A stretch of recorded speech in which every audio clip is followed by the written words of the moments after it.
Hello, today I want to talk about why BPaLM regimen is such a wonderful discovery. This video is a short insight into the trials responsible for this new and unarguably most important addition to ATT. When I was doing my post graduation, I used to kind of stray away from trials. It was confusing and an overwhelming concept to me. That now we should read about trials, but time has made me embrace this information with wonder in my eyes. I say time, but it's most definitely the lack of exams. So, anyways, dry humor aside, these trials are important for exams. You might get a question in theory or even be asked about in practicals. Definitely, they are important in MCQs. The first preference of choice in MDR or IRTB treatment is BPaL-M regimen for anyone over 14 years of age.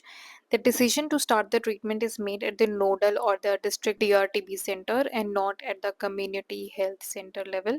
So let me give you a clinical scenario. Suppose we get a patient, a daily wage laborer working at a construction site. He has cough with sputum for over 3 weeks now. He also complained of losing weight and loss of appetite. His sputum smear was positive for AFP. CBNAT revealed MTB detected, RIF resistance detected. He was counseled for the need for ATT, to which he was skeptical, as his neighbor had similar TB and was advised about minimum 9 months of treatment. Patient was in distress for this long duration of course.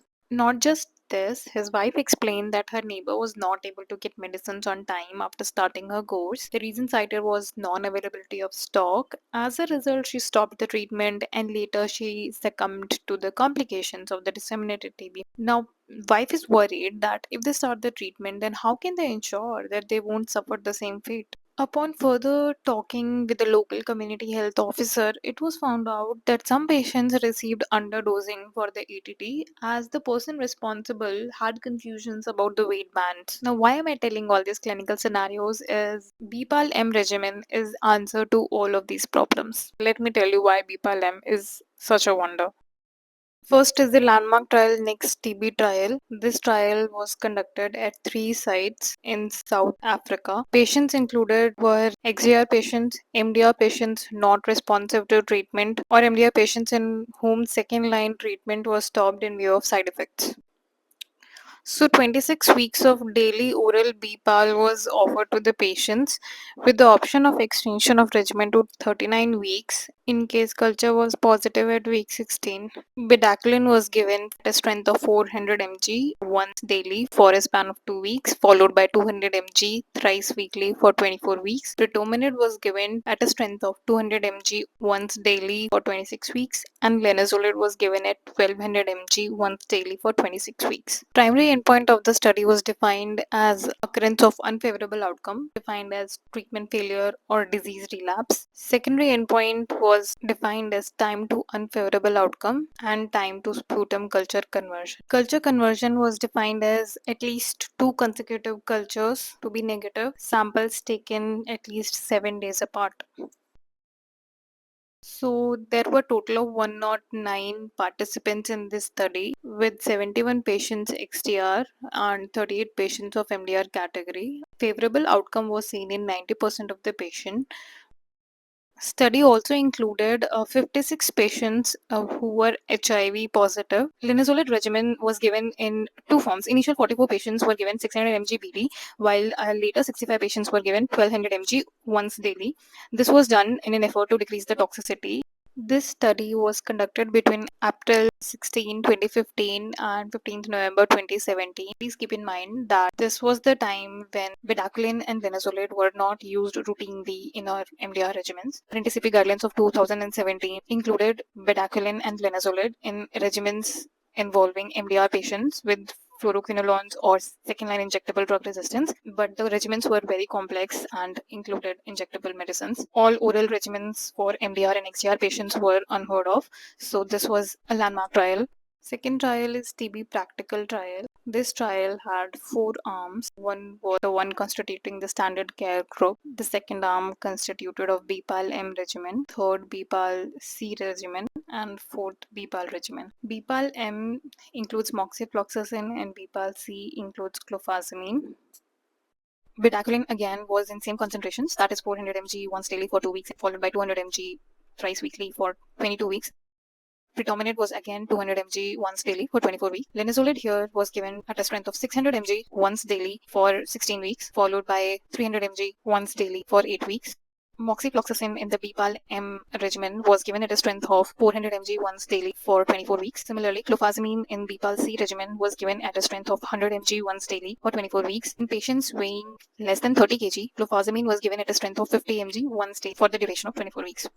TB practical trial had two stages. The first stage revealed that percent of patients with culture conversion in liquid media at 8 weeks after randomization was 77% in BPaL-M regimen. As a result, BPaL-M was chosen for stage 2 of the trial. BPaL-M was found to be superior to accepted standard of care. Also, it was seen that percentage of adverse events with BPaL-M regimen were lesser as compared to the standard of care at that time.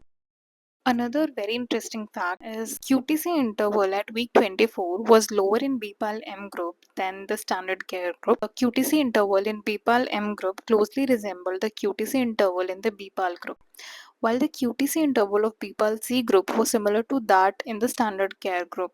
This finding corroborates evidence suggesting that clofazimine is a primary driver of QTC prolongation in bedaquiline-containing regimens. Next is the ZeNix trial. In this trial, bedaquiline and predominant were given for 26 weeks along with linezolid at one of two doses for either 26 weeks or 9 weeks. The primary endpoint was treatment failure.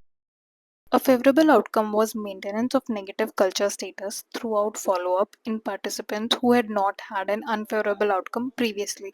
Bedaquiline was given at a strength of 200 mg once daily for 8 weeks, followed by 100 mg once daily for 18 weeks. Predominant was given at the same dose of 200 mg once daily for 26 weeks. One arm constituted of linezolid containing 1200 mg once daily for a duration of 26 weeks. Another arm containing 1200 mg once daily for 9 weeks. Another arm containing linezolid at a strength of 600 mg once daily for 26 weeks. Negative culture status throughout follow-up was similar for 26 weeks of 1200 mg linezolid and 600 mg linezolid. So it was concluded 600 mg linezolid for 26 weeks resulted in more favorable risk-benefit profile than other dose duration regimens tested in this regimen. The last trial that we are discussing today is the modified BPaL trial. This trial had 3 arms. All arms had bedaquiline and predominant at the same doses, which are 400 mg once daily for 2 weeks, followed by 200 mg thrice weekly for 24 weeks for bedaquiline, and predominant at a dose of 200 mg once daily for 26 weeks.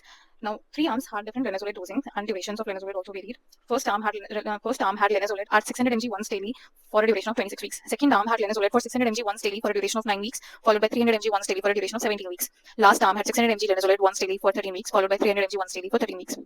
The cure percentage was 93% in the first arm, 94% in the second arm, and 93% in the third arm.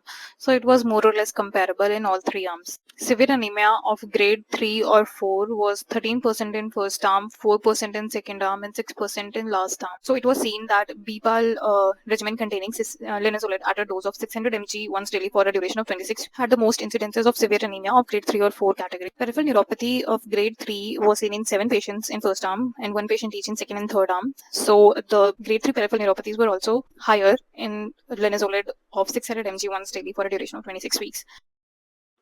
Modified BPaL trial provided the evidence for structured dose reduction of linezolid from 600 mg to 300 mg while maintaining the efficacy of the treatment. Modified BPaL trial is a clinical trial which was conducted in India. I hope this was helpful. Stay tuned for further videos on TB.